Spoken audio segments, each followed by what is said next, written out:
Now I will start my lecture. Okay, the topic is introduction to the mode of action of herbicide. Okay, introduction to the mode of action of herbicide. Exercise number 15 and 16. So yesterday I have completed the topic related with the adjuvants. काल मी adjuvants हा जो topic होता तो शिकवलेला होता आणि types of adjuvants. त्याच्यामध्ये adjuvant is the chemical which enhance the activity of herbicide. Adjuvant जे आहे ते असं केमिकल असते ते ऍक्टिव्हिटी इन्हान्स करतं हर्बिसाइडची किंवा इफिशियन्सी वाढवतं. ओके, त्यामध्ये thickening agents, drift control agents, त्यानंतर स्टेपनर्स, अँटीडोट्स, त्याच्यानंतर स्टिकर्स, हे जे प्रकार होते ते काल मी तुम्हाला सांगितले. वेगवेगळे प्रकार होते किंवा टाइप्स होते that I have explain you yesterday. आणि त्याच्यानंतर मग काही पॉइंट्स त्याच्या रिलेटेड द फंक्शन्स ऑफ ऍडज्युव्हंटचे प्रकार किंवा functions and what are the activities which are takes place in adjuvants. ऍडज्युव्हंट्समुळे काय काय ऍक्टिव्हिटीज होतात किंवा how it will improve the efficiency of herbicide. हर्बिसाइडची इफिशियन्सी कशा पद्धतीने इम्प्रूव्ह केली जाते through adjuvants that I have stated earlier. तर काल जे होतं ते मी तुम्हाला त्याच्या रिलेटेड काही पॉइंट्स किंवा काही मुद्दे किंवा काही बाबी ऍडज्युव्हंट्सच्या रिलेटेड सांगितले होते. So today I will repeat the I will start the new topic, that is introduction to the mode of action of herbicide. This is very important topic. हा खूप अतिशय महत्त्वाचा आणि एक important topic आहे. Introduction to the mode of action of herbicide. How a herbicide will actually acting inside the weed and how they are killing the weeds. Okay, this is our today's topic. या topic मध्ये herbicide प्लांटच्या आतमध्ये जातं, sorry वीडच्या आतमध्ये जातं कसं, and how it will be affecting on the weed, आणि वीडला कसं किल करतं, कोणत्या पद्धतीने किल करतं, and what are the different modes by which the herbicides are killing the weeds. आणि वीडला हर्बिसाइड कशा पद्धतीनं आणि कोणत्या पद्धतीनं किल करतं किंवा डॅमेज करतं किंवा डिस्ट्रॉय करतं ते आजच्या टॉपिक मध्ये शिकणार आहात तुम्ही. आणि this is the most important part of our weed management. Okay, आणि हा सगळ्यात त्या वीड मॅनेजमेंट मधला सगळ्यात महत्वाचा किंवा सगळ्यात इम्पॉर्टंट पॉइंट आहे. Okay, so now I will start the topic, that is lecture number 15 and 16, introduction to the mode of action of herbicide. Okay, ठीक आहे. आता तुम्ही शिकताल की मोड ऑफ ऍक्शन काय असते आणि कशा पद्धतीने असते. Okay, so selectivity and mode of action of herbicide. Selectivity herbicide have been used extensively since the introduction of 2,4-D in the late 40s. Okay, तर 1940-45 च्या सालामध्ये ज्यावेळेस 2,4-Dचं इंट्रोडक्शन झालं, ऍक्च्युली हे 2,4-D जे आहे it is first spread in Vietnam war. अमेरिकेने ज्यावेळेस व्हिएतनामवर अटॅक केला त्यावेळेस व्हिएतनाम मध्ये जंगल जास्त असल्यामुळं त्यांना ते प्लेन मधनं त्यांना ती माणसं दिसायची नाही आणि अमेरिकेचे सैनिक मारले जायचे. मग अमेरिकेने काय केलं, हे 2,4-D केमिकल जे आहे ना ते विमानातनं स्प्रे केलं आणि विमानातनं स्प्रे केल्यानंतर जंगलाच्या जी झाडाची पानं आहेत ती सगळी गळून पडली आणि तिथनं मग 2,4-Dचा असा शोध लागलेला आहे. ओके, तर 2,4-D मारल्यामुळं झाडाची पानं गळून पडल्यामुळं त्यांना ते व्हिएतनामचे सैनिक दिसायला लागले आणि नंतर मग त्यांनी ते व्हिएतनाम वॉर मध्ये त्यांच्या माणसांना म्हणजे अमेरिकनच्या मिलिटरीला व्हिएतनामचे फौजी दिसायला लागल्यामुळं मग तो त्यांना ते रिकव्हर करता आलं. तर असा 2,4-Dचा जो उपयोग आहे तो असा सडनली लागलेला आहे. Okay, they have been one of a miracle of modern agriculture, releasing thousands of people from the and आणि तू बोल. आदित्य आदित्यला ठीक हो ना या म्हटलं तुझे गावची तर बोल का म्हटलं अनम्यूट करतोय काय ते का नाही तुला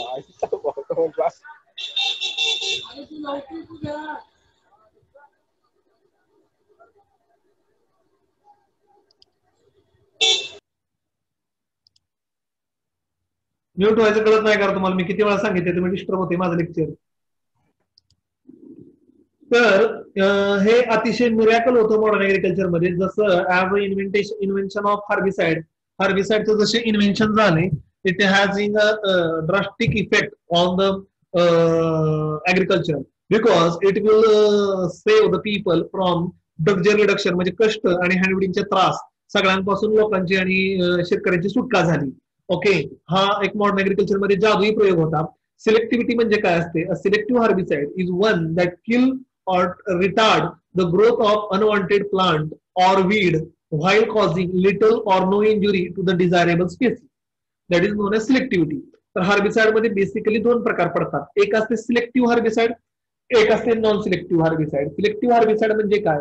the herbicide which once we have applied on the field. Selective herbicide तुम्ही स्टँडिंग क्रॉप मध्ये युज करू शकता.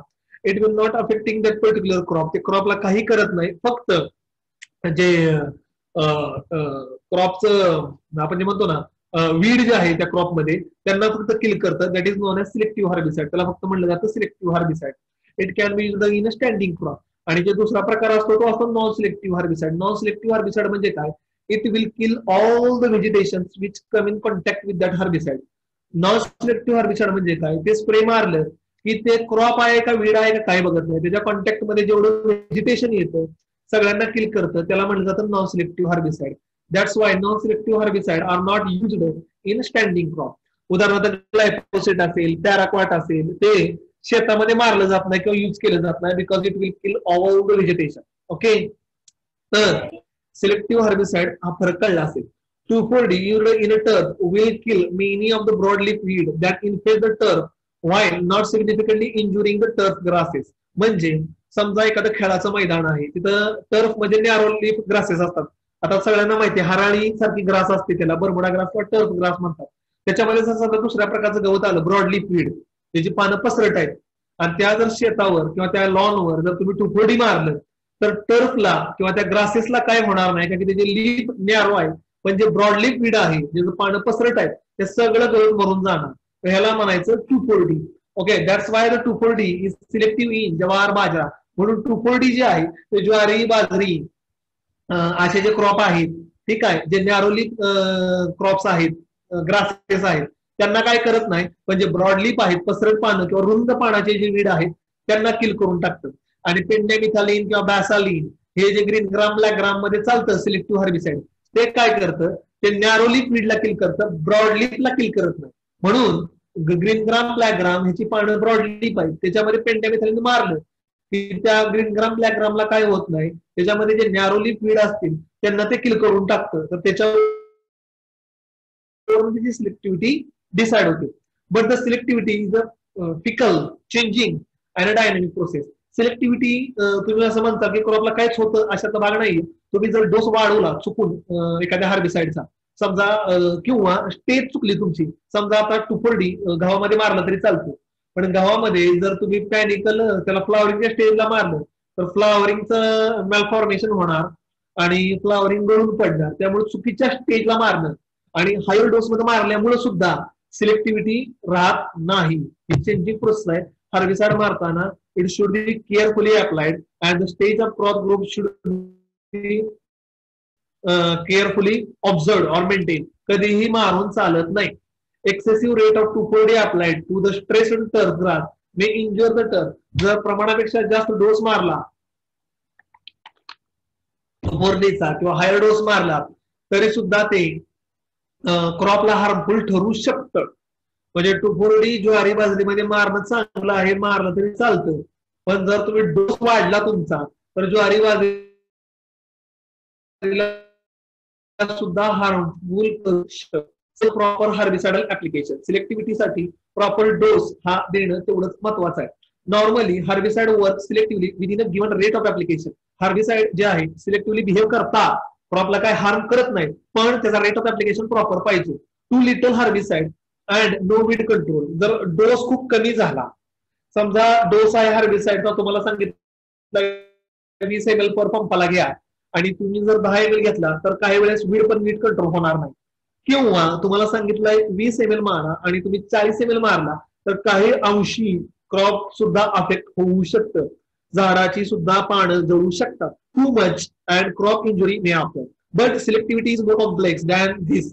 It is a dynamic process that involves the interaction of plant, the herbicide and environment.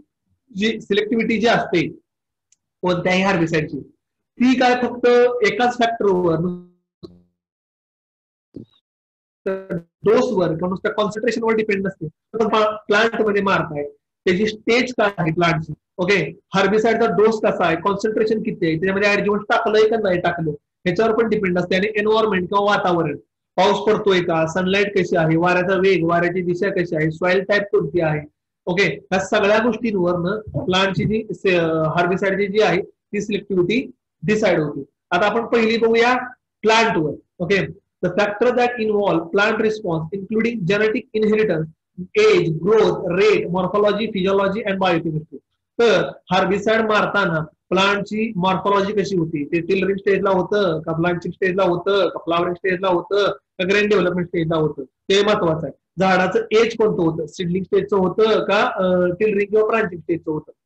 Okay, physiology, त्याची physiology कशी आहे आणि त्याची biochemistry कशी आहे ह्याच्यावर डिसाइड केलं जातं.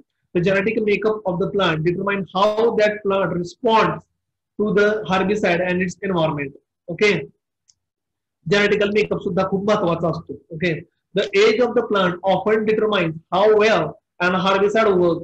Older plant are generally much more difficult to control than seedling. Okay, तर लक्षात ठेवायचं एज ऑफ द प्लांट हा खूप महत्वाचा भाग आहे. How well and herbicide work, herbicide कसं वर्क करणार आहे. ओके, तर plant generally much more difficult to control than the seedling stage. Okay, जर प्लांटचं एज जशी वाढेल, समजा प्लांट फ्लावरिंग स्टेजला आहे आणि तुम्ही समजा हार्बिसाइड मारलं तर प्लांटवर पण इम्पॅक्ट येऊ शकतो. प्लांट जर सीडलिंग स्टेजला असेल, यंग स्टेजला असेल तर एवढा जास्त इफेक्ट येत नाही. त्यामुळे काय सांगितलं जातं, झाड उगवून आल्यानंतर जास्तीत जास्त 20 ते 21 दिवसापर्यंतच तणनाशक मारावे. त्याच्यानंतर तणनाशक मारू नये, नाहीतर ते फ्लावरिंगवर अफेक्ट करतं, त्याच्या स्टिग्मावर अफेक्ट करतं किंवा पोलन्सवर अफेक्ट करतं. Okay, pre-emergence herbicide often work only on the plant during the germination process and will have a little impact on the older plant. Okay, आता हे जे प्री इमर्जन्स असतात हार्बिसाइड, ओके, ते तुम्हाला सगळ्याला माहिती आहे प्री इमर्जन्स म्हणजे काय आहे. प्री इमर्जन्स म्हणजे काय आहे, तर क्रॉपचं सोईंग केलेलं असते पण प्लांट उगवून आलेलं नसतं. तो जो मधला 5-6 दिवसाचा गॅप असतो त्याच्यामध्ये पहिले जे 1-2 दिवस असतात, 48 तास, 24 ते 48 तास, त्यावेळेस तुम्हाला हार्बिसाइडचं ऍप्लिकेशन करायचं असते. ते बेसिकली सॉइल ऍक्टिव्ह हार्बिसाइड असतात. म्हणजे ते काय करतात, सॉइल मध्ये जे वीडचे सीड्स असतात त्यांना जाग्यावर किल करतात. ओके, त्यामुळं तुमचं जे प्लांट आहे त्याची जी ग्रोथ व्यवस्थित होते आणि it will weed free environment त्याला भेटतं. Okay, plant which are growing rapidly are usually more susceptible to the herbicide. जे प्लांट खूप स्पीडनं किंवा क्विकली वाढतात ते हार्बिसाइड साठी थोडेसे जास्त ससेप्टेबल असतात. त्यानंतर the morphology of plant can help to determine its susceptibility to the herbicide. Okay, आता झाडाची मॉर्फॉलॉजी कशी आहे, मॉर्फॉलॉजी म्हणजे काय, झाडाचं पान कसं आहे, पसरट आहे का नॅरो आहे, त्याच्यावर वॅक्सी लेअर आहे का नाही, ओरिएंटेशन कसं आहे, अपराईट आहे का हॉरिझॉन्टल आहे. म्हणजे जर पान पसरट असेल तर त्याच्यावर हार्बिसाइड पडून प्लांटचं लीफ पण डॅमेज होऊ शकतो.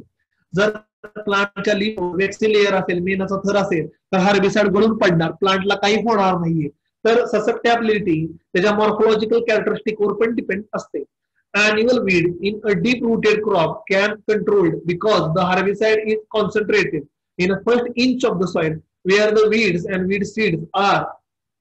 Okay, तर ह्याच्यामध्ये कसं असते, अॅन्युअल वीड किंवा पेरिनियल वीड थोडेसे डीप रुटेड असतात आणि जर तुम्ही सॉइल ऍक्टिव्ह हार्बिसाइड जर मारले म्हणजे गोल असेल, ऑक्सिक्लोरोफिन ज्याला आपण म्हणतो, तर ते डीप रुटेड वीड किल करत नाही.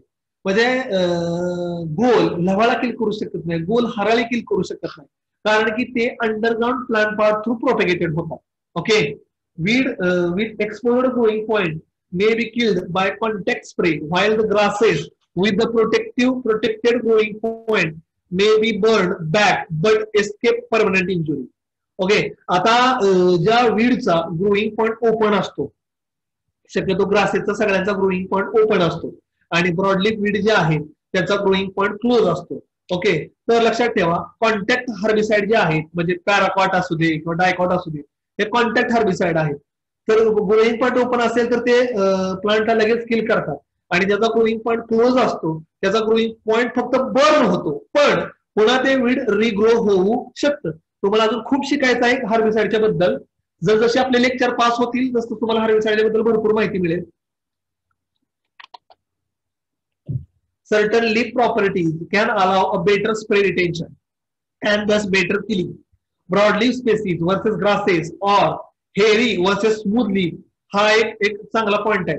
जर ब्रॉडलीफ असेल तर ते लवकर किल होतात वीड, आणि जर त्या ग्रासेस असतील तर त्या लवकर किल होत नाहीत, कारण की पाणी जे आहे हार्बिसाइड ते सोल्युशन ते पाण्यावर घसरून येतं. किंवा जर त्यांना हेरी ग्रोथ असेल, केसाळ वाढ, तर लवकर लगेच किल होत नाहीयेत. पण ते जर स्मूथ लिप सरफेस असेल प्लेन तर त्याच्यावर हार्बिसाइड चांगलं पडतं आणि चांगलं किल होतं. ओके. जर वीडवर वॅक्सी लेअर असेल, जसं लवाळ्यामध्ये मेणासारखा थर असतो, त्याच्यावर हार्बिसाइड राहत नाही, घसरून पडतं, त्यामुळे लवाळा डिफिकल्ट टू कंट्रोल जातो. Spray tend to be retain on the pigweed and mustard leave and bounce off the onion or grass species. त्यांनी एक्झाम्पल दिलं आहे. पिगवीड असेल आणि मस्टर्ड क्रॉप असेल त्याच्यावर हार्बिसाइड जे आहे ते बाउन्स ऑफ होतं, घसरून पडतं, पण ओनियन किंवा ग्रासी स्पेसिस मधलं त्यांनी ते कंपॅरिझन दिलेलं आहे. Okay. The physiology of plant can determine how much of the herbicide will absorb into the plant and the speed with which it transported toward the site of action. Okay. तर प्लांटची physiology कशी आहे, म्हणजे त्याचा झायलेम flowing mechanism कसा आहे, ह्याच्यावरनं ते herbicide किती क्विकली आतमध्ये शिरणार आणि क्विकली ट्रान्सपोर्ट होणार फ्रॉम लीफ टू रूट और फ्रॉम रूट टू लीफ, ह्याच्यावर डिपेंड असते. Okay. फिजिओलॉजीवर. Plant with a thick waxy cuticle or hairy leaf surfaces may not absorb sufficient herbicide to be injured. Okay. मी जे तुम्हाला सांगितलं, पान जर जाड असेल तर ते लवकरात लवकर आतमध्ये शिरणार नाही. ओके. किंवा त्याच्यावर जर मेणाचा थर असेल तर ते लवकरात लवकर हार्बिसाइड शिरत नाही.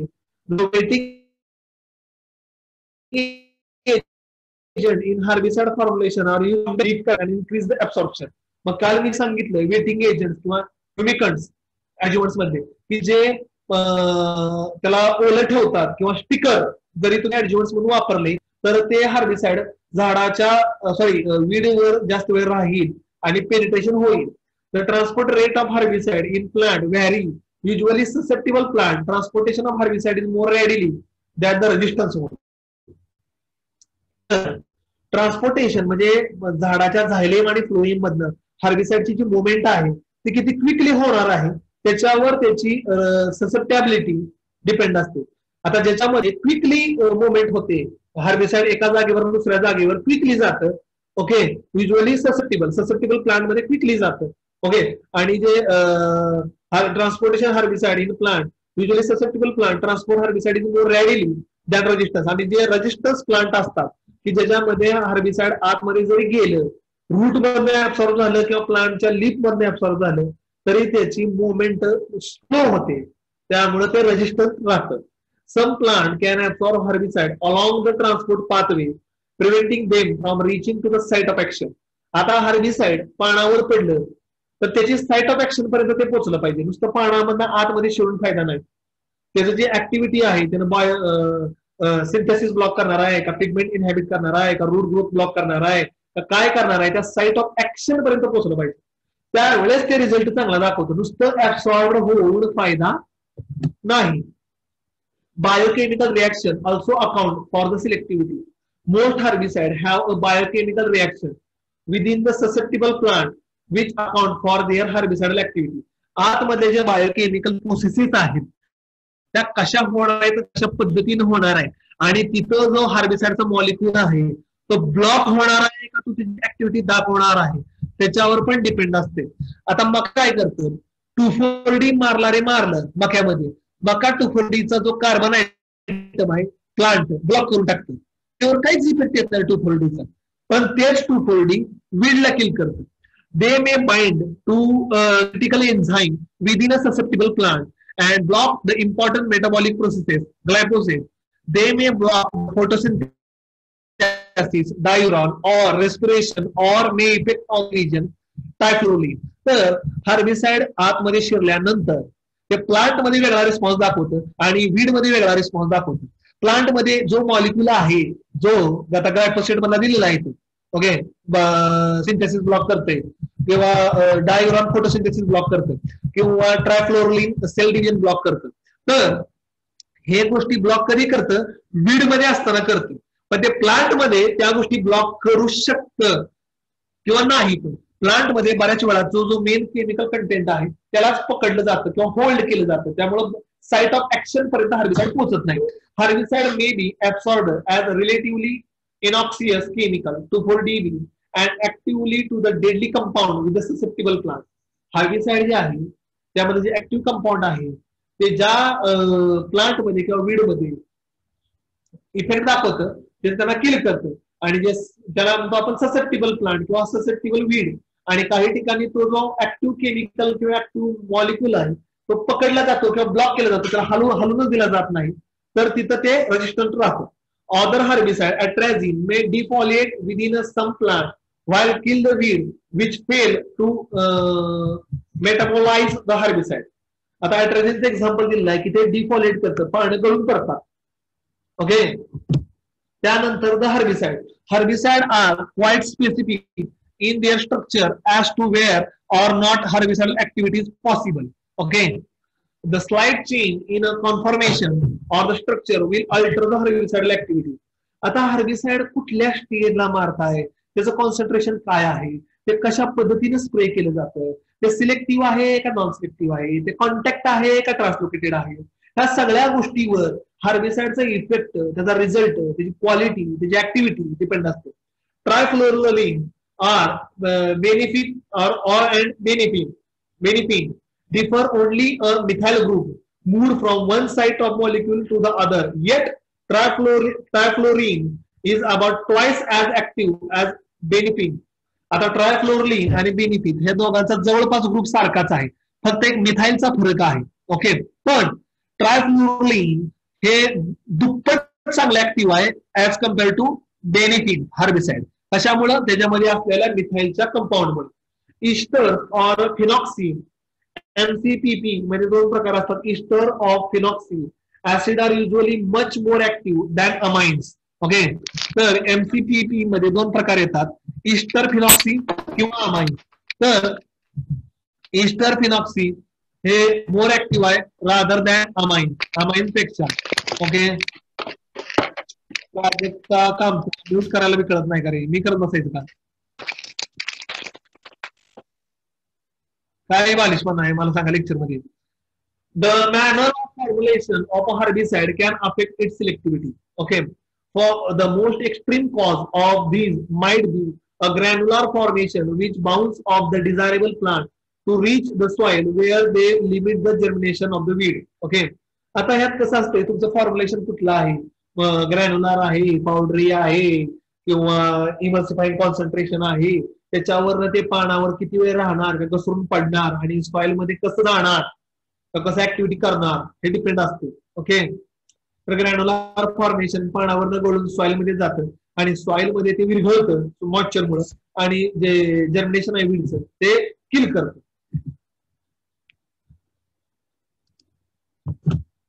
The other substances known as adjuvant or surfactant are often added to improve the application properties of the liquid formulation and increases activity. Okay, काल जे शिकवलं adjuvant, ते adjuvants herbicide मध्ये ऍड केल्यामुळं ते efficiency किंवा activity of herbicide वाढवतात. The manner in which an herbicide is applied can be affect its selectivity. herbicide कोणत्या पद्धतीने दिलेलं आहे, किती डोस मध्ये दिलेलं आहे, ओके, कुठल्या प्रकारचा स्प्रेयर वापरलेला आहे ह्याच्यावर सगळ्यावर फरक पडतो. When a broad spectrum post emergence herbicide like glyphosate is applied as a shielded or directed or wicked application within a susceptible crop, susceptible foliage is avoided and the selectivity is achieved within this normally non-selective herbicide. आता glyphosate जे आहे सगळ्याला माहिती non selective herbicide. Okay, ते मारलं की crop पण जाळणार आणि वीड पण जाळणार, तरी पण लोक ऊसामध्ये मारतात, उभ्या ऊसात मारतात. मग ते मग कसे मारतात, तर नोझलच्या समोर अशी कॅप लावली होती, माझ्या हात बघा असं वूड असतं, त्यामुळे ती कॅप लावल्यामुळे हर्बिसाइड फक्त वीडवर पडतं, प्लांटवर अजिबात जात नाही, ड्रिफ्टिंग होत नाही ते ब्रॉड स्पेक्ट्रम आहे. ब्रॉड स्पेक्ट्रम मध्ये सगळ्या प्रकारचे वीड मारतं. Okay. Herbicide can be grouped into the family based on the type of action that they have within the affected plant. Okay, their mode of action. Okay, तर त्याचं मोड of action वेगळं असते. पुढच्या slides मध्ये मी तुम्हाला शिकवणार आहे. There are many ways that environment interact with the herbicide selectivity. तर herbicide selectivity मध्ये तिसरा प्रकार आहे एन्व्हायरमेंट किंवा वातावरण. ते वेगवेगळ्या पद्धतीने अफेक्ट करतं. The soil determine how much of the soil applied herbicide is available for the activity. आता तुम्ही म्हणताना सॉइल मध्ये तणनाशक मारलं की सॉइल मध्ये सगळे वीडचे सीड मेले पाहिजे, तसं नाही ना. सॉइल कोणत्या प्रकारचे आहे त्याच्यावर ते डिसाइड होतं. Sandy soil with low organic content are much more active. Okay. Less selective than the clay soil with the higher organic content giving the rate of herbicidal application. चिकण मातीच्या जमिनीमध्ये ऑर्गॅनिक मॅटर जास्त असतो. त्यामुळे chicken मातीच्या जमिनीमध्ये तुम्ही जर सॉइल ऍक्टिव्ह हर्बिसाइड मारलं तर ते ऑर्गॅनिक मॅटर किंवा ऑर्गॅनिक कंटेन त्याला पकडून ठेवतो. त्याच्याऐवजी जर सँडी जमीन असेल, मुरमाड असेल, हलकी असेल, त्याच्यामध्ये काय जो मेन मॉलिक्यूल आहे हर्बिसाइडचा तो काय पकडला जात नाही. त्यामुळे सॉइल मध्ये त्याची मुवमेंट होते आणि वीड व्यवस्थित किंवा इफेक्टिव्हली किल होतं. देन एन्व्हायरमेंटचा पॉइंट आहे irrigation or rainfall amount and timing influence the depth which herbicide may move into the soil, the plant growth and the stress, all of which can be increased or decreases the herbicide selectivity. Herbicide कसं मारणार, किती मारणार, मारताना soil मध्ये किती moisture होतं का, कोरड्या जमिनीमध्ये मारल्यानंतर इरिगेशन दिलं का किंवा अगोदर इरिगेशन दिलेलं होतं का, सॉइल मध्ये मॉइश्चर होता का किंवा पाऊस पडत होता का, या सगळ्या factors will decide the effect of herbicide. Temperature affect the rate of herbicidal transport, the rate of biochemical reaction, the plant growth, plant stress, and ultimately herbicidal selectivity is affected by the wind, relative humidity, or insect. तर herbicide ज्यावेळेस तुम्ही मारलं त्यावेळेस temperature किती होतं, झाडाचं जे transpiration rate आहे तो जास्त होता का स्लो होता. जर ट्रान्सपिरेशन रेट जास्त असेल तर मुळातनं हर्बिसाइड पानापर्यंत क्विकली किंवा लवकर पोहोचणार आहे. ओके. ह्युमिडिटी जर चांगली असेल so herbicide when it is spread on the weed it will remain waited for long period of time, so it will give you the more time for the penetration of herbicide inside the weed. जर humidity जास्त असेल किंवा soil मध्ये atmosphere मध्ये ओलावा असेल चांगला तर हर्बिसाइडला जास्त वेळ पानावर राहायला मिळतं आणि पेनिट्रेशन चांगलं होतं. The plant pathogen and nutritional status also affect the plant growth and stress which can be increased or decreased the herbicidal activity. Okay. तर वीडला किती प्रमाणामध्ये न्यूट्रिएंट भेटले किंवा प्लांटला किती प्रमाणामध्ये न्यूट्रिएंट भेटले किंवा त्याची डिफिशियन्सी कशी आहे. ओके. त्याचा स्टोमॅटा किती वेळ ओपन असतो, डेला असतो का नाईटला असतो, त्याच्यावरनं सुद्धा हर्बिसाइडची एंट्री जास्त होणार का कमी होणार हे डिसाइड केलं जातं. आता हा जो मी अर्धा तास तुम्हाला घालवला हा सिलेक्टिव्हिटीवर घालवला. आता आपण ऍक्च्युअल मोड ऑफ ऍक्शन बघणार आहे. The term mode of action refer to the sequence of the event from the absorption into the plant to the plant death. Mode of action ह्याचा अर्थ आहे when a herbicide is applied on the weed, how it will how it will affecting on the development and how it will stopping the development of the weed. Okay. And how it will affecting on the weed and how it will kill that particular weed. The mode of action of the herbicide influencing how a herbicide is applied. For example, contact herbicide that disturb the cell membrane such as axiflorophene, blazar, or paraquat, gramazone need to be applied post-emergence to the leaf tissue in order to effectivity. आता समजा जर contact herbicide असेल, contact herbicide ह्याचा अर्थ काय आहे, the herbicide which kill the part which will come in contact with that herbicide. Herbicide मध्ये दोन प्रकार पडतात पोरांना, एक असते कॉन्टॅक्ट, एक असते ट्रान्सलोकेटेड. कॉन्टॅक्ट हर्बिसाइड म्हणजे काय, हर्बिसाइड ज्या भागावर पडतं प्लांटच्या, स्टेमवर पडू दे, ब्रांचवर पडू दे किंवा लीफवर पडू दे, तेवढाच भाग जाळणार किंवा मरणार. ह्याला म्हणायचं कॉन्टॅक्ट हर्बिसाइड. ते पॅराक्वाट कॉन्टॅक्ट हर्बिसाइड आहे. ओके. ठीक आहे. ह्याला म्हणलं जातं कॉन्टॅक्ट हर्बिसाइड. ओके. त्याला तुम्हाला एक बेस्ट एक्झाम्पल देतो. समजा तुमच्या हातावर ऍसिड पडलं तर तुमच्या हातावर ज्या भागावर ऍसिड पडले तेवढाच भाग जाळणार आहे. बाकीच्या शरीराला, स्किनला, चेहऱ्याला, बाकीच्या पार्टला काय होणार आहे का? नाही होणार. ह्याला म्हणायचं कॉन्टॅक्ट हर्बिसाइड. कॉन्टॅक्ट हर्बिसाइड कधी मारू शकता? ज्या वेळेस गवत उगवून आलेलं असेल त्याच वेळेस, तरच ते वीड कंट्रोल होणार आहे. कॉन्टॅक्ट हर्बिसाइड सॉइल वर मारून काय फायदा आहे? जर कॉन्टॅक्ट हर्बिसाइड तुम्ही जर प्री इमर्जन्स मारलं उगवण्याच्या आधी, काहीच उपयोग होणार नाही, कारण की वीड उगवूनच आलेलं नाहीये. ओके, सॉइल मध्ये पडलं की ते इनएक्टिव्ह होणार. आणि जर ट्रान्सलोकेटेड हर्बिसाइड असेल, उदाहरणार्थ ग्लायफोसेट. ट्रान्सलोकेटेड म्हणजे काय? सॉइल मध्ये पडलं, झाडाच्या मुळाने ऍब्सॉर्ब केलं तरी पानापर्यंत जातं, किंवा पानावर पडलं तर मुळापर्यंत जातं आणि एंटायर वीड किल करतं. ट्रान्सलोकेटेड म्हणजे काय? सापाचं विष. समजा तुम्हाला साप चावला, ओके, तर समजा तुमच्या पायाला साप चावलाय, तर फक्त पाय सुचतो का? नाही. पायातनं, तुमच्या रक्तातनं पूर्ण हृदयापर्यंत, मेंदूपर्यंत, पूर्ण शरीरामध्ये तुमचे विष घुमतं. ह्याला म्हणायचं ट्रान्सलोकेटेड हर्बिसाइड.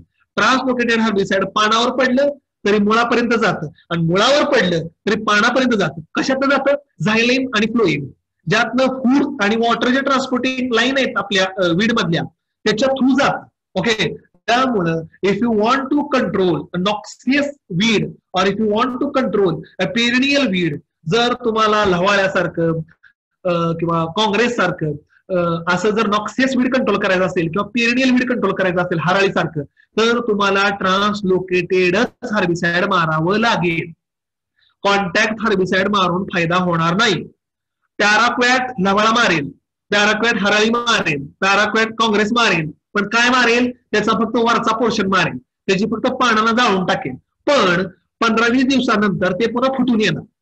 आपल्याला तसं करून फायदा आहे का? काय उपयोग आहे त्याचा? ग्लायफोसेट पानावर पडल्यानंतर मुळाच्या गाठीपर्यंत जातं, किंवा त्याच्या अंडरग्राउंड प्लांट पार्ट पर्यंत जातं आणि सगळ्यालाच मारतं किंवा सगळ्यालाच जाळतं. पॅराक्वॅट तुम्हाला 2 दिवसामध्ये रिझल्ट देतं, पण ग्लायफोसेट तुम्हाला 10-12 दिवसानंतर रिझल्ट देतं, पण पक्का रिझल्ट देतं. हा सगळ्यात महत्वाचा मुद्दा आहे. एका पॉइंटवर मी तुम्हाला भरपूर सांगितलंय.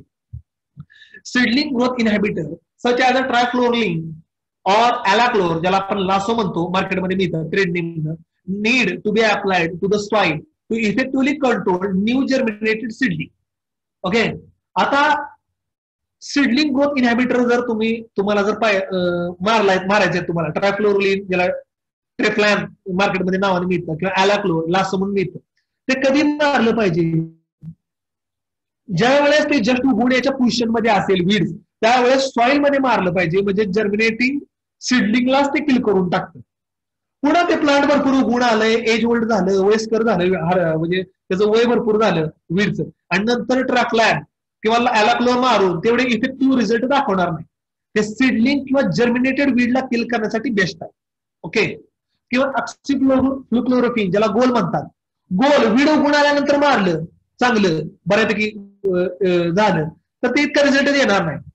ते सॉइल ऍक्टिव्ह हर्बिसाइड आहे, ते प्री इमर्जन्स आहे. सोईंग केल्यानंतर लगेच मारायचंय गोल, ते सॉइलवर एक थिन लेअर करतं आणि वीडचे जे सीड आहेत त्यांना किल करतं, किंवा इमर्जिंग वीड्सला किल करतं. त्यामुळं हे जे आहे लक्षात ठेवा, थोडंसं किचकट आहे, समजा थोडसा तुम्हाला अडचण येते. लेक्चर आपलं रेकॉर्ड होतंच, लेक्चर रेकॉर्ड झाल्यानंतर उद्या मी ग्रुपवर टाकीनच, तुम्ही डबल लेक्चर ऐका. थोडंसं कन्फ्युजन आहे, लेक्चर समजून येत नाहीत, कॉन्टॅक्ट ट्रान्सलोकेटेड, मी तुम्हाला खूप सोपे सोपे उदाहरण देऊन समजवतोय, ठीक आहे.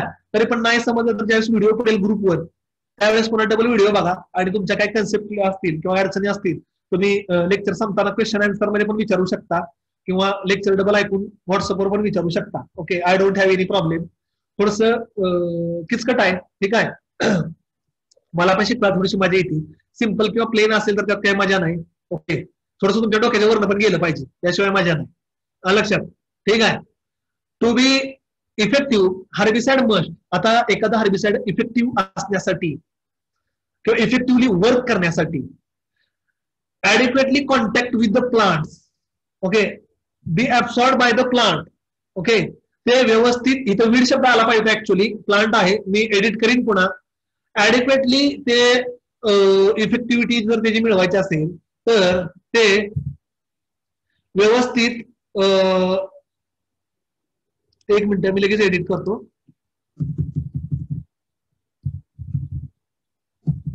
शब्द कॉपी पेस्ट मध्ये घेताना थोडस एका शब्दामुळे चुकीचं मेसेज जातोय तो.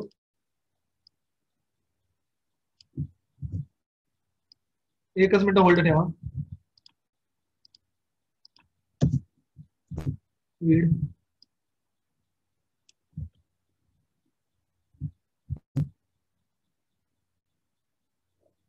ओके ठीक आहे. केले बऱ्यापैकी करेक्शन.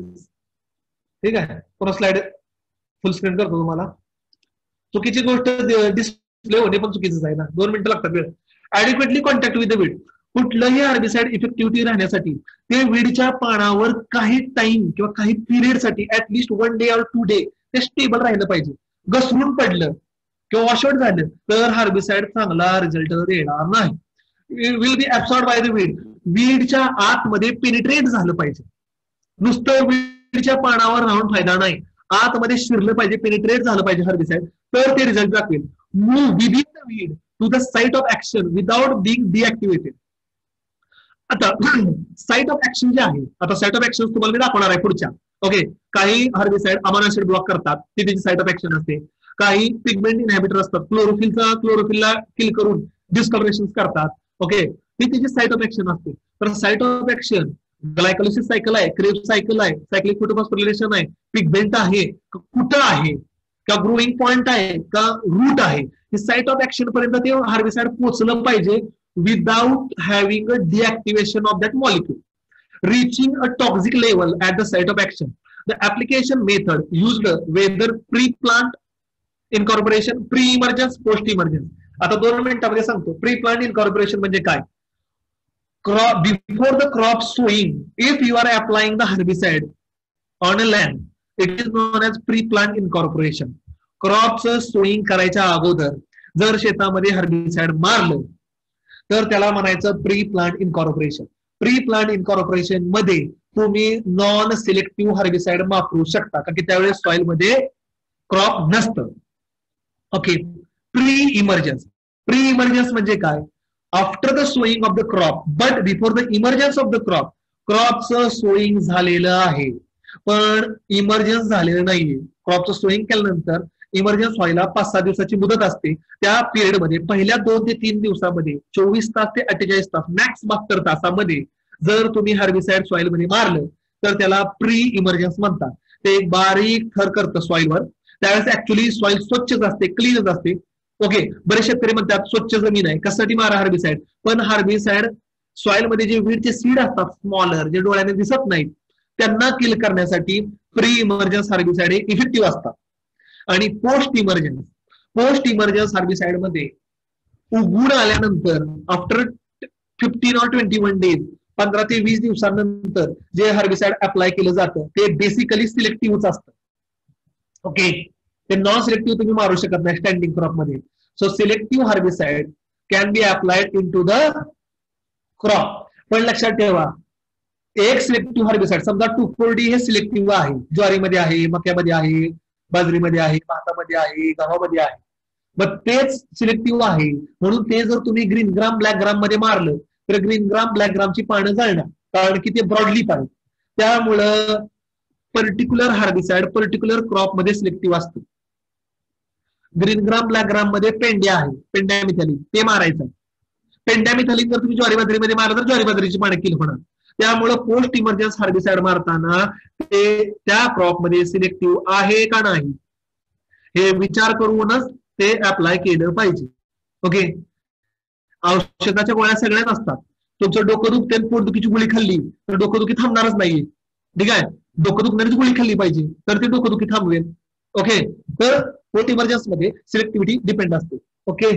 तर whenever the herbicide will contact germinating seedling, root, shoot or leaf or plant, हे कोणत्या प्रकारचा आहे आणि कोणत्या प्रकारे इफेक्ट दाखवणार आहे त्याच्यावरती डिपेंड असते. आता हर्बिसाइड फॅमिली आणि स्क्रीन शेअर नाही झाली, 1 मिनिट थांबा. झाली, आता माझ्या मोबाईल मध्ये दिसलं. तर 8 प्रकारचे मोड ऑफ ऍक्शन आहेत. ओके. 8 mode of action. अरे हर्बिसाइड जाऊन वीडला किल करतं. प्रत्येक हर्बिसाइड एकच मोड ऑफ ऍक्शन दाखवतो. मी पुन्हा रिपीट करतो, प्रत्येक हर्बिसाइड शक्यतो रेअरली एकच मोड ऑफ ऍक्शन दाखवतो. शक्यतो डबल किंवा टिबल मोड ऑफ ऍक्शन नसते. स्पेसिफिक आणि प्रिसाईज असते. ओके, ठीक आहे. मग आता उदाहरण दाखवतो. पहिला आहे ग्रोथ रेग्युलेटिंग हर्बिसाइड, दुसरा आहे inhabiting amino acid synthesis. Growth regulating म्हणजे काय? हर्बिसाइड मारलं की झाडाची ग्रोथ सडनली स्टॉप करतं, झाड लगेच मान टाकतं आणि ग्रोथ स्टॉप करतं. Growth regulating herbicide. Inhabiting amino acid synthesis, amino acid synthesis block करतात. तुम्हाला सगळ्यांना माहिती आहे, तुम्ही काय जात नाही बायोकेमिस्ट्रीमध्ये, अॅग्रोनॉमीमध्ये काय बायोकेमिस्ट्री येत नाही, तुम्ही बायोकेमिस्ट्री ऑलरेडी शिकलेला आहात. कोणत्याही झाडामध्ये इव्हन इन केस आपल्या बॉडीमध्ये पण अमिनो ऍसिड्स लागतात किंवा सिंथेसाइज होतात. ओके, ते सुद्धा आपल्या वेगवेगळ्या ज्या सायकल्स असतात प्लांटमध्ये, ग्लायकोलिसिस असेल, क्रेब सायकल असेल, सायक्लिक नॉन सायक्लिक फोटोफॉस्फोरिलेशन असेल किंवा कॅम्प पाथवे असेल, त्याच्यामध्ये अमिनो ऍसिड सिक्रेट होतात. ही सुद्धा महत्वाचे आहेत. अमिनो ऍसिड असतील, विटॅमिन्स असतील किंवा हार्मोन्स असतील, ते सुद्धा महत्वाचे आहेत. ओके, त्यांना ब्लॉक करून टाकतं. सेल मेम्ब्रेन डिस्टर्ब, सेलचं जे मेम्ब्रेन आहे, सेल वॉल जो आहे तो फोडून टाकतं. त्यामुळे सेल जो सगळा सेल सॅप आहे किंवा न्यूक्लियस आहे सगळा बाहेर पडतो. ओके, आता शेवटी सेल जर फुटला तर सगळं संपलं.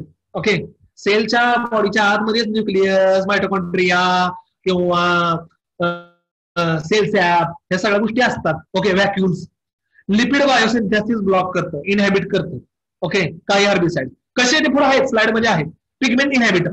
आता तुम्हाला सगळ्याला माहिती, झाडाच्या पानाचा हिरवा कलर कशामुळे असतो? क्लोरोफिलमुळे. क्लोरोफिलच जर किल करून टाकलं, विषय संपला. हिरव्या कलरचं पान पांढरच होऊन जाणार आहे ना. ओके, आणि त्यावेळेस ते पांढरं होईल तर ते फोटोसिंथेसिस कुठनं करणार आणि ते मारणारच आहे.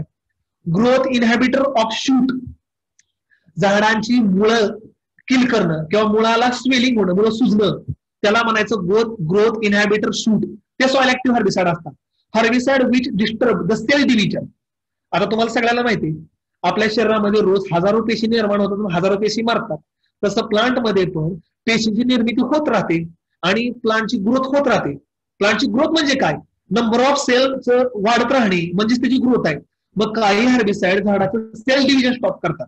ओके, ठीक आहे. आणि इनहॅबिटर ऑफ फोटोसिंथेसिस. आणि 8वा नंबर आहे फोटोसिंथेसिसच बंद करून टाकणे किंवा बंद पाडणे. ओके, तुम्ही म्हणसाल फोटोसिंथेसिस बंद पडला की झाड मारणार आहे. हो, मारणारच आहे. तुम्ही असं म्हणू नका की फक्त वरचे 7 पेक्षा 8वा नंबर बाहेर आहे, तसं काही नाही. सगळ्याचा कार्यक्रम शेवटी एकच आहे, वीड मरणे.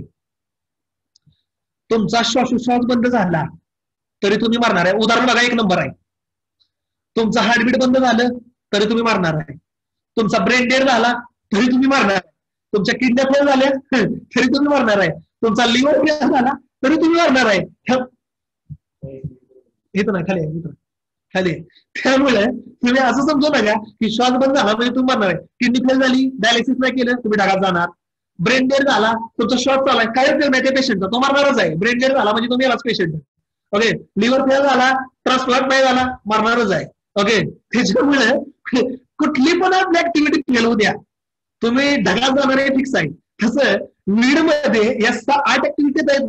8 ऍक्टिव्हिटी, 8 पैकी एक जरी ब्लॉक झाली का नाही तरी वीड मारणारच आहे. त्यामुळे तुम्ही असं म्हणू नका की 8वा नंबर सरला भारी वाटतोय आम्हाला, तसं काय नाहीये. सगळे कार्यक्रम डेट करत येत आहेत तुमचे. ओके, त्यामुळं फक्त कसं आहे, श्वास बंद पडला किंवा हार्टबीट बंद पडली तर 5 मिनिटात ढगात जाते. आणि ब्रेन डेड झाला आणि जर लाईफ सपोर्ट सिस्टमवर असला तर जास्त वेळ जगेल, पण त्या लाईफला काही उपयोग नाहीये. ठीक आहे, तर हे असं 1 नंबर एक्झाम्पल दिलंय. ठीक आहे, तुम्हाला किती कळलं तर आता मी काय सांगू शकत नाही. आता एक उदाहरण देतो. पहिला आहे growth regulating herbicide. Growth regulating herbicide थोडक्यात काय, इन्स्टंट रिझल्ट दाखवतात. इन्स्टंट. ओके, मी मारून बघितलंय, रिझल्ट बघितलाय डोळ्याला म्हणून सांगतो. पुस्तकात दिलं असेल नसेल मला माहित नाही. 2,4-D आज मारा, दुपारी सुद्धा पानं सुकतात. बघा, तुम्हाला फोटो दाखवतो. हे बघा कसं आहे, अवस्था बघा कशी झाली वेळची. सकाळी मारलं ना तरी दुपारपर्यंत झाड मान टाकून देत, वीड मान टाकून देत, एवढं इन्स्टंट मारते. ग्रोथ रेग्युलेटिंग हर्बिसाइड म्हणजे मारलं की ग्रोथ स्टॉप म्हणजे स्टॉप. हे बघा रिझल्ट दिसला फोटो. त्याच दिवशी दुपारी किंवा दुसऱ्या दिवसापर्यंत कार्यक्रम ओके करून टाकतो तो 4D. ओके ओके, ग्लायफोसेटला टाइम घेतो किंवा MCPP, डायकॅम किंवा ट्रायक्लोरोपिन. These are the most foliar applied herbicide, हे फॉलियर अप्लाइड हर्बिसाइड आहे, which are systemic and translocated in both xylem and phloem of the plant. Systemic आणि ट्रान्सलोकेटेड. सिस्टमिक म्हणजे काय, ट्रान्सलोकेटेड म्हणजे काय, पानावर पडले तर मुळापर्यंत शिरतात आणि सॉइल मध्ये जर मुळात खेचले गेले तर पानापर्यंत पोहोचतात. ओके, पण हे फॉलियर अप्लायर आहे, त्यामुळे आपण ज्यावेळेस त्याला पानं असतील त्याच वेळेस मारतो. They mimic the natural plant auxin. Mimic म्हणजे काय, जे प्लांट मध्ये जे नॅचरल ऑक्झिन्स असतात, 2,4-D हे ऑक्झिन म्हणून पण वापरलं जातं. तुम्हाला जर प्लांटची ग्रोथ स्लो डाऊन करायची असेल तर तुम्ही लोअर कॉन्सन्ट्रेशन जर 2,4-D मारलं तरी सुद्धा ते झाडाची ग्रोथ स्लो डाऊन करतं. ओके, तर प्लांट मध्ये जे ऑक्झिन आहे त्याची ही कॉपी आहे, causing abnormal growth and disturbing the conductive tissue of the plant. Okay, जी प्लांटची नॉर्मल ग्रोथ आहे ती डिस्टर्ब करतं. ओके, किंवा कंडक्टिव्ह टिश्यू जे आहेत प्लांट मध्ये त्याची ग्रोथ स्टॉप करतं. The injury from the family of the herbicide of twisted और मॅलफॉर्म्ड लीफ और stem.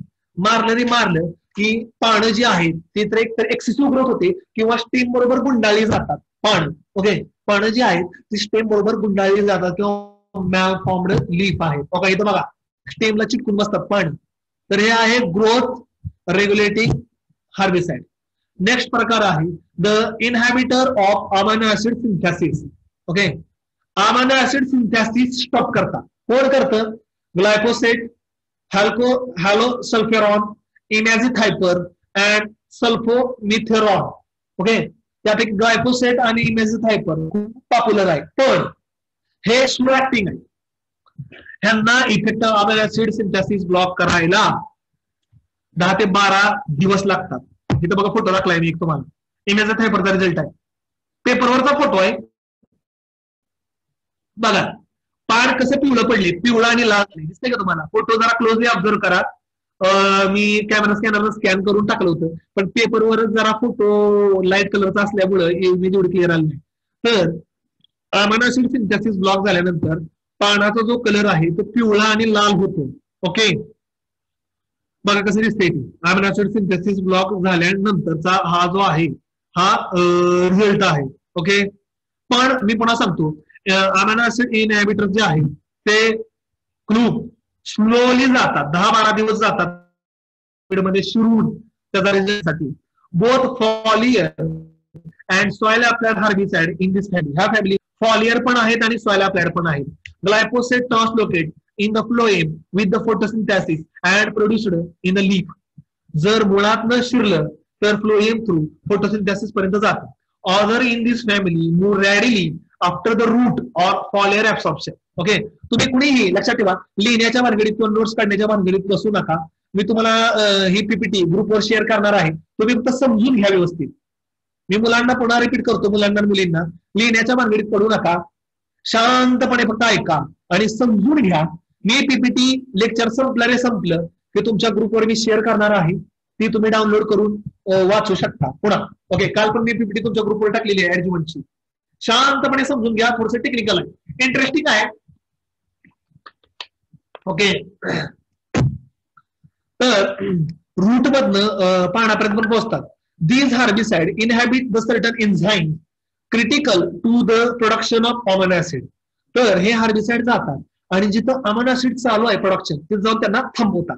Amino acid are the building blocks of protein आणि अमायनो ऍसिड ब्लॉक झाल्यामुळे प्रोटीन तयार होत नाही. Once the protein production stop, the growth will stop. Okay. Symptoms are stunted and symptoms associated with the lack of critical protein. आणि critical protein lakh झाल्यामुळं झाडाची पानं पिवळी आणि तांबडी पडून झाड टोटल डाय होतं. स्टेम पण पिंक कलरची होते आणि पूर्ण झाड संपूर्णपणे मरत. सेल मेम्ब्रेन डिस्टर्ब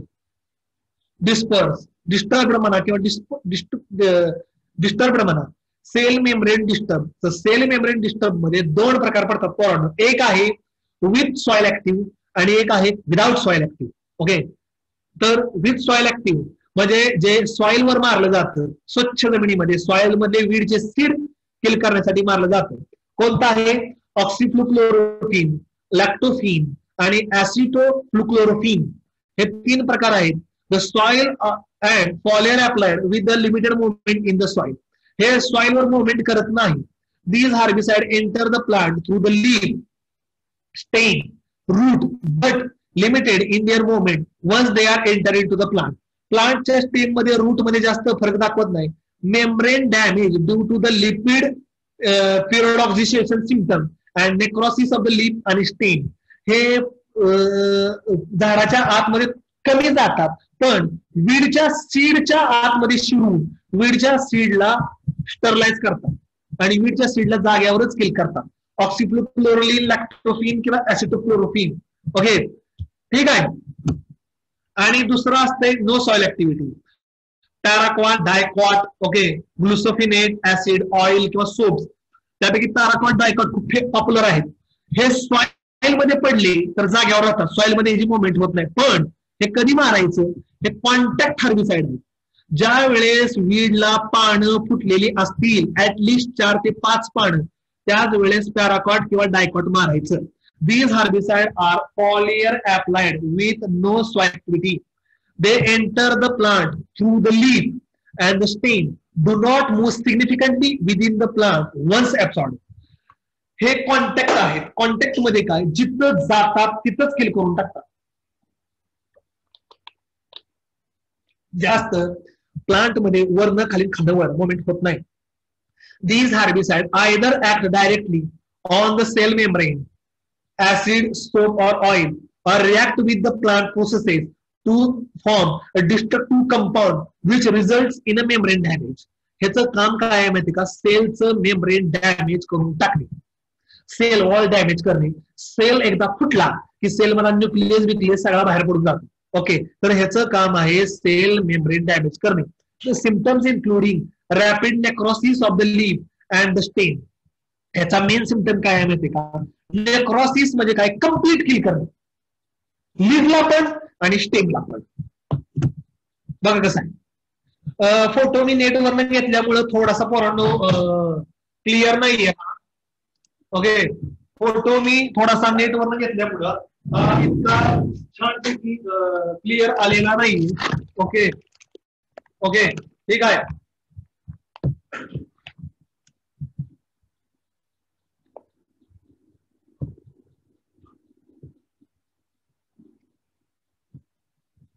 तुम्ही जर पान बघितलं तर त्याच्यावर ब्राऊन कलरचे स्पॉट आहेत. ओके, आणि हे कम्प्लीट डिस्ट्रक्शन आहे.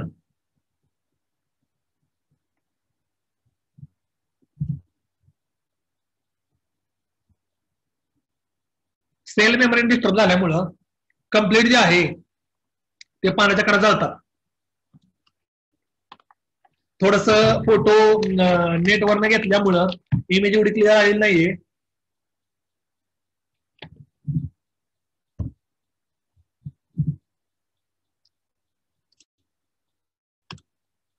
लॅपटॉप का रिस्पॉन्स करना. Lipid biosynthesis inhibitor,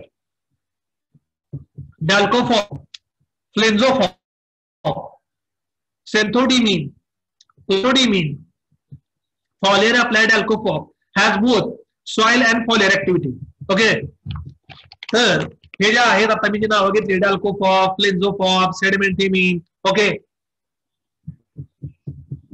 foliar applied alcohol has both soil and foliar activity. Okay, तर ह्याची सॉइल आणि फॉलियर ऍक्टिव्हिटी दोन्ही ऍक्टिव्हिटी होतात. ओके, आणि हे काय करतं? मी लिपिड बायोसिंथेसिस इनहिबिट करतो. Okay, so herbicide in this family move both the xylem and phloem of the plant and inhibit the enzyme critically for the production of lipid. तर biochemistry मध्ये तुम्ही हे शिकलात चला की लिपिडचं जर प्रोडक्शन, लिपिड, फॅट, ऑइल, तर हे जे डॅल्कोफॉर्म, फ्लेन्झोफॉर्म जे आहे हे बोथ मध्ये म्हणजे झायलेम मध्ये पण आणि फ्लोएम मध्ये पण दोन्ही मधनं मुवमेंट करतं. आणि इन्झाईमची ऍक्टिव्हिटी, जे इन्झाईम महत्वाचं आहे लिपिड प्रोडक्शन साठी, त्यांना ब्लॉक करतं. Lipid are necessary to form a plant membrane. आणि लिपिड जे आहे ते प्लांट मेम्ब्रेन साठी खूप महत्वाचं असते, which is essential to the growth and metabolic processes लिपिडचा. The symptoms including stunting and death of tissue within the growing point of the plant. ह्या सिम्पटम मुळे काय होतं, स्टंटिंग होतं. स्टंटिंग म्हणजे ग्रोथ स्टॉप होती आणि death of tissue within the growing point, प्लांटच्या टिश्यूची डेथ होते ग्रोईंग पॉइंट मध्ये. ओके, म्हणजे जो वाढणारा पॉइंट आहे त्याची डेथ होते. ओके, इथं बघा लिपिड बायोसिंथेसिसचं स्क्रीन नाही आली तुम्हाला, बघा आली वीडचा कलर बघा झाला का पिंकिश. हे लिपिड बायोसिंथेसिस ब्लॉक आहे, कळलं का. हा पण फोटो जो आहे ना तुम्ही नेटवरनं घेतला त्यामुळे थोडस नेट सॉरी पेपरचा फोटो काढल्यामुळे थोडस ब्लर येते इमेज. ओके, त्याच्यानंतर pigment inhibitor. Okay, nitrofrunzolone or florodon or amritol, soil applied and move in a xylem except amritol which move both phloem and xylem. तर पिगमेंट इनहिबिटर म्हणजे काय, आता सगळ्याला माहिती पिगमेंट इनहिबिटर्स म्हणजे काय आहे. तर पिगमेंट इनहिबिटर्स म्हणजे काय आहे, तर जे क्लोरोफिल पिगमेंट असतं ज्याच्यामुळे प्लांटच्या लिपला हिरवा कलर येतो, तर न्यूरोफ्लुझोलफॉन और फ्लोरोडॉन और एम्ब्रिटॉल हे 3 प्रकार आहेत पिगमेंट इनहिबिटर्स मध्ये. Soil applied and in a झायलेम, हे जे वरचे आहेत फ्लुझोफॉर्म और फ्लोरोडॉन हे फक्त झायलेम मधनं मुवमेंट करतात आणि एम्ब्रिटॉल हे जे हार्बिसाइड आहे ते झायलेम मधनं आणि फ्लोएम मधनं दोन्ही मधनं मुवमेंट करतात. These herbicide inhibit carotenoid biosynthesis leaving a chlorophyll unprotected from the photooxidation. आणि हे क्लोरोफिललाच किल करून टाकल्यामुळं त्यामुळे फोटोसिंथेसिस होत नाही. These result in a foliage which lack of color. आणि ह्याच्यामुळं सॉरी कलरचं स्पेलिंग जरा चुकलंय मी करेक्ट करीन पुन्हा. त्यामुळं फॉलेजचा जो कलर आहे तो डिस्कलरेशन होतं आणि हिरव्याचा पांढरा कलर होतो. Symptom including albino. अल्बिनो म्हणजे काय, तुम्ही आता काही प्राणीचे फोटो बघितले असतील बघा, सापाचे किंवा प्राणीचे, ते पांढरा कलर असतो. सिंह पण पांढरा सिंह. आता सिंहाचा कलर असतो ऍक्च्युली हा तांबडा, पण तुम्हाला बऱ्याच वेळा हा सिंहाचा जो कलर आहे तो पांढरा दिसतो, त्याला म्हणतात अल्बिनो अॅनिमल. अल्बिनो म्हणजे काय, जर एखाद्या प्राण्याचा पाणी जर पांढऱ्या कलरचा असेल तर त्याला अल्बिनो म्हणतात. तर झाडाचं पान अल्बिनो म्हणजे काय, पांढऱ्या कलरचं होतं और ब्लिच्ड अपीअरन्स. ओके, हिरवा कलर धुवून निघून गेल्यासारखा होतो आणि पांढरा दिसतो. ओके, फोटो बघा का रिस्पॉन्स करणार टीसी. एकच मिनिट, नेक्स्ट स्लाइड का जाईना गेली. ओके, इथं बघा पानाचा कलर बघा, तुम्हाला स्क्रीन नाही शेअर झाली येईल बघा, 1-2 मिनिटं वेट करा. आली बघा आता माझ्या मोबाईल मध्ये आली. तर क्लोजली मॉनिटर करा. पान हिरवा आहे ते बघा पांढरा पडली, हे सुरुवात आहे. एंटायर पान अख्खं पांढरं होणं हार्बिसाइड मारल्यानंतर. आणि क्लोरोफिल जर निघून गेलं तर फोटोसिंथेसिस कुठं होणार आहे आणि झाड मारणार. Growth inhibitor of the shoot. आता मुळावर बघा, थॅम्थोकार्बामेट हर्बिसाइड इन्क्लुडिंग ईपीटीसी, सायक्लोमेट, पेंटोब्ल्यूट आणि मोनोलाइट, soil applied and somewhat volatile requiring the incorporation. तर हे सॉइल अप्लाइड हर्बिसाइड आहेत आणि सॉइल मध्ये आतमध्ये शिरले पाहिजे. The entire plant through the roots and translocated through the xylem with the transpiration stream to the growing point of the shoot. मुळावर आहे आणि मुळातनं growing point xylem through growing point पर्यंत पोहोचतात म्हणजे शूट पर्यंत. Mode of action is unclear. ह्याची mode of action थोडीशी क्लिअर नाही. But affected developing leaf of growing point of susceptible plant. तर ससेप्टिबल प्लांटचा जो ग्रोईंग पॉइंट आहे किंवा लीफ आहे त्याची ग्रोथ स्टॉप करतात. Symptom included stunting and discoloration of seedling leaf. आणि हे जे आहेत ना हे सीडलिंग म्हणजे वीड ज्या वेळेस कवळा असेल किंवा वीड जस्ट उगवून आलेला असेल त्यांची ग्रोथ हे किल करतं. ग्रोथ इनहिबिटर लक्षात ठेवा.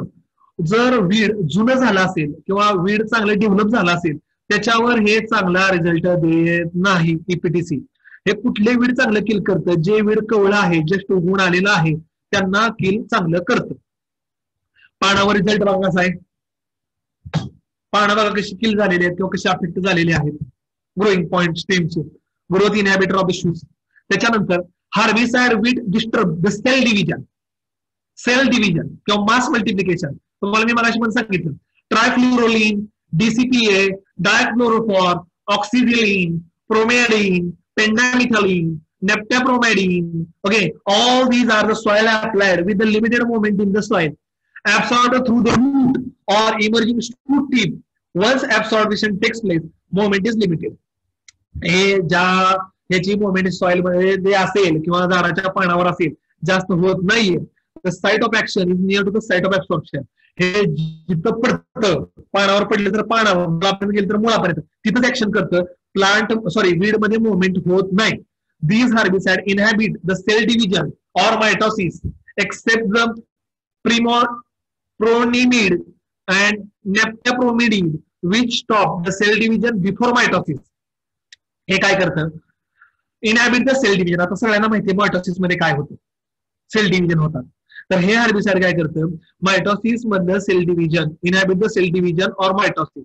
तर प्रिमॉइडिन और नेप्टॅप्रिमॉइडिन हे मायटोसिसच्या सुरू व्हायच्या अगोदरच सेल डिव्हिजन स्टॉप करून टाकतात. Symptom including stunting and swollen root tips.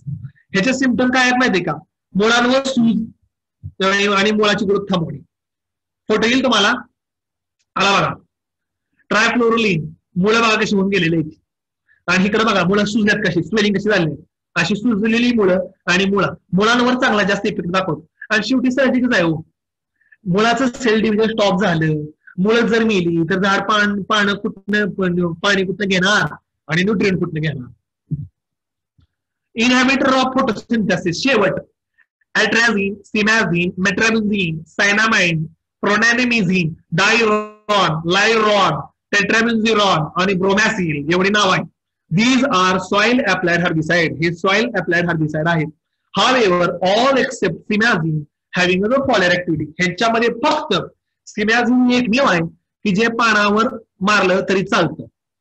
बाकी सगळे हे सॉइल ऍक्टिव्ह हर्बिसाइड आहेत. सॉइल वरच मारायचे, सॉइल मधून ऍब्सॉर्ब केले जातात आणि पुन्हा पानापर्यंत पोहोचतात.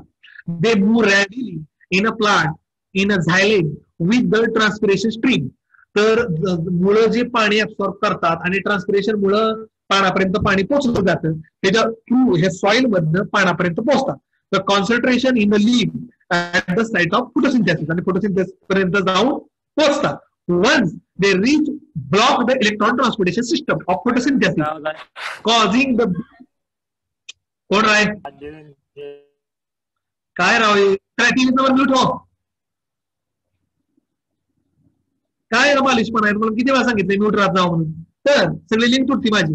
Photosynthesis causing building up of destructive of high energy product which destroy the chlorophyll and ultimately leaf tissue. तर तुम्हाला सगळ्याला माहिती आहे सनलाइट मुळे फोटोसिस्टम 680 किंवा 720 मधनं सनलाइट पडली की इलेक्ट्रॉन इमिट होतो आणि तो सायकल कम्प्लीट करतो. हे काय करतात? जो इलेक्ट्रॉन इमिट होतो, सायक्लिक फोटोफॉस्फोरिलेशन किंवा नॉन सायक्लिक फोटोफॉस्फोरिलेशन, इलेक्ट्रॉनचं ट्रान्सपोर्टेशन सिस्टमच ब्लॉक करतात, क्लोरोफिलला डिस्ट्रॉय करून टाकतात आणि पूर्ण फोटोसिंथेसिस बंद करतात. फोटोसिंथेसिस बंद झाला की साहजिकच आहे पानाचा कलर हिरवाचा पांढरा व्हायला लागणार, क्लोरोसिस होणार आणि पुन्हा वाळून प्लांटचं लीफ वीडचं लीफ मरणार आणि कम्प्लिटली डिस्ट्रक्शन होणार. हे बघा पान कसं झालंय, किलिंग. ओके ठीक आहे. Okay thank you very much. Lecture संपलेलं आहे.